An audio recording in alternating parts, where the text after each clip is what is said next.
Friends, this is lucky from Maxbhi.com। Friends, क्या आपके Nokia 3.1 plus का बैक पैनल डैमेज हो गया है? Worried of high repair cost of your smartphone?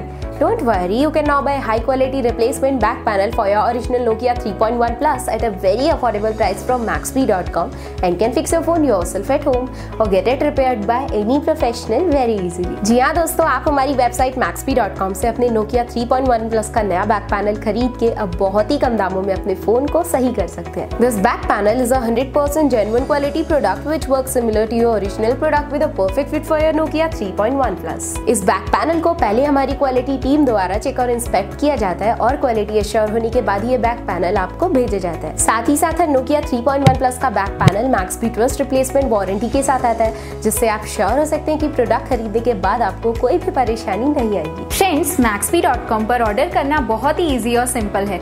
हमारी वेबसाइट Maxbhi.com पर अपने प्रोडक्ट को सर्च करें और प्रोडक्ट पेज पर जाकर बाय नाउ पर क्लिक करें। अपना नाम, मोबाइल, एड्रेस फिल करें और ऑर्डर पर क्लिक करें। ऑर्डर क्लिक करने के बाद आप हमारे सुपर सिक्योर पेमेंट पेज पर आ जाएंगे, जहां आप ऑलमोस्ट हर तरह से पेमेंट कर सकते हैं, जैसे कि यूपीआई, नेट बैंकिंग, क्रेडिट और debit cards, wallets etcetera. Once your payment is done and your order is processed, it will be safely packed and dispatched within 1 or 2 days। और हाँ गाइस, शिपिंग बिल्कुल free है, so you just have to pay for the product and nothing else. आपके order की सारी updates और tracking details regularly आपको आपके ईमेल और फोन पर भेजी जाएगी, जिससे आप अपने ऑर्डर का स्टेटस जान सकते हैं। Maxbhi.com पिछले 6 सालों में अपने हजारों हैप्पी कस्टमर्स को फोन पार्ट्स डिलीवर कर चुका है और ये गिनती डेली बढ़ रही है। सो वेट मत करिए, अभी ऑर्डर करें और चल रहे special cashback and heavy discounts का फायदा उठा के अपने फोन में लगवाएं बेहतर क्वालिटी पार्ट्स, वो भी कम दामों में।